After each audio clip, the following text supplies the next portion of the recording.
Support for Radio Friends comes from La Brunerie Financial, where they work to ensure a lifetime of financial security for people from all walks of life, from investment services to retirement plans. If you're looking for a trustworthy company that has the experience and knowledge to put your interests first, contact La Brunerie Financial, a community-based investment counseling firm since 1966.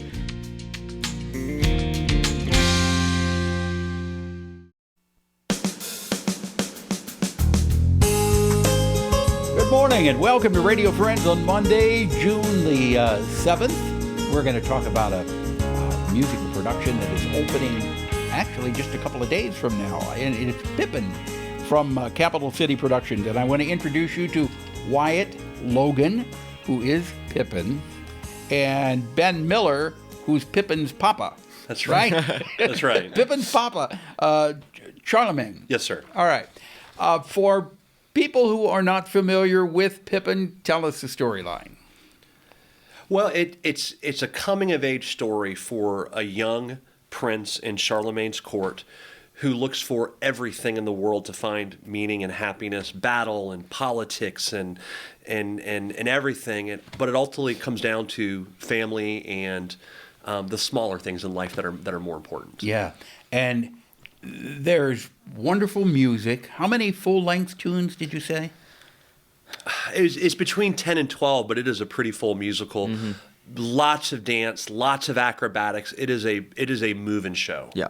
Is your character, is that a difficult role to play?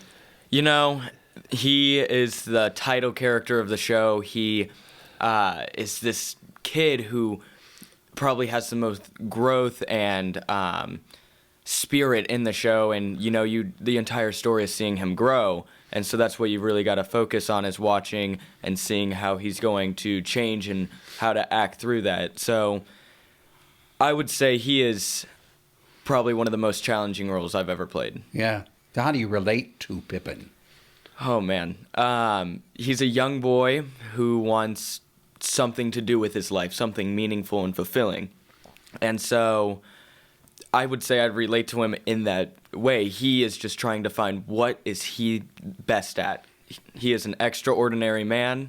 What can he do? Do you feel that you have become Pippin when you're doing the production? So when I fall into that role, I imagine what every person who's played Pippin has felt whenever he walks up to the tower and looks down at all of the people cheering him on and telling him to do these things that sometimes you don't want to do. Yeah. So, yes. Okay, but you refer to him as him. You refer to Pippin as another person. Yeah. It must be hard to get in and out. Mm-hmm. But if people want to see it, it's a wonderful production. When you're opening just a couple of days from now, right? Yes, sir. We open June 10th and run for 4 days. So this Thursday, we run Thursday, Friday, and then 2 shows on Saturday.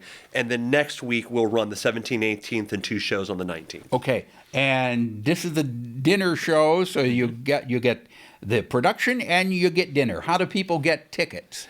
They can either go to our website, which is ccpjc.org, okay, or they can go on. They can call, which is 573-681-9612, which is our ticket line. Okay, and it's Pippin, a wonderful musical production running 2 weeks. Yes, sir. 2 weeks. Best of luck to you. Break a leg, both of you. Okay. Thanks, Paul. Thank you. All right, now I want to introduce you to Kelly Hill, who is from CASA. And if you're not familiar with what CASA is, Kelly will tell us. Yes, so CASA stands for Court Appointed Special Advocates. And at our organization, Heart of Missouri CASA, we train and support volunteers who advocate for kids in the foster care system. Our volunteers are called CASA volunteers. Yeah, and we talked about that in detail in the past, where you're looking for volunteers. Again, and I know you've got a fundraiser coming up, which we want to talk about. But how much time are volunteers expected to give? Sure. It's after they do the initial pre-service training, which is 30 hours, and they're assigned to a case, it averages to about 8 to 12 hours a month. So just depends on the case and the volunteer and how much time they give. But I would say most give about 8 hours a month. And that's visiting with the youngsters? Yep. So they visit 2 times a month, and ideally in wherever the child's placed, and then maybe in a different setting like school if things are normal. And then the other hours are spent, in contact with the other professionals on the team, attending court, which court isn't every month, but when court happens, we submit reports, reading reports, that type of thing. Okay. Just becoming knowledgeable on the child and their needs. Right. Now, the fundraiser. Yeah. What is that? So it's called Voices of Columbia. This would be our 3rd year doing it, but we canceled last year because of COVID. So our first year is 2019. And it's essentially kind of a singing competition with a twist. A singing competition? Yeah, singing competition. So we have 8 local bands and singers who will be performing the night of the event. And they each are performing 2 songs. And guests at the event vote. Basically, $1 is a vote.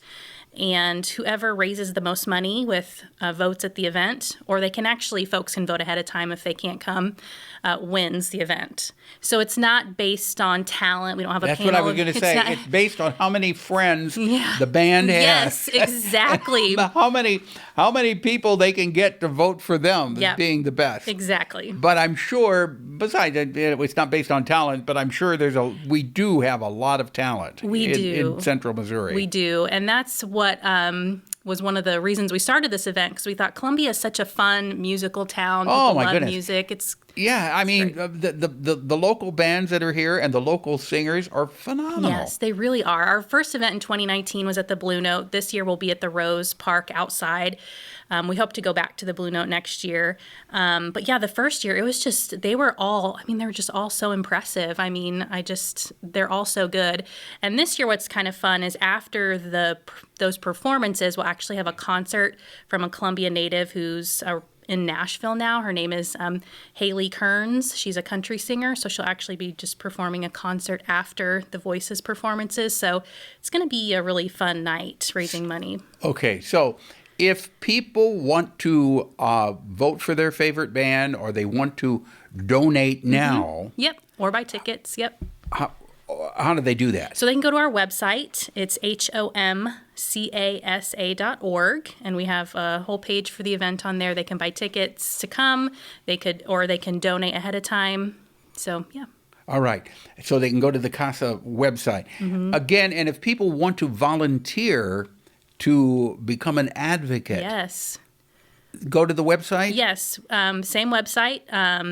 We actually have a training that starts on June 23rd, so the timing is perfect for someone to get signed up. So you still can sign up for the training, which starts on June 23rd. Yep. And how many people are you looking for? We like to have 20 in a class, and I think right now we have 11 or 12 signed up, so we still have some room. Okay, so you got room for about 7 or 8 more people. Hopefully after this airs, you'll have it all filled up. I hope so. All right. Kelly, thank you so much for coming by. Thanks, Paul. And continued success with your work with CASA. Thank you so much. Okay, and come back again and see us. And we will. If there is something that you would like to hear or see, as we said, just drop me an email. That's pepperp@missouri.edu. Bye-bye.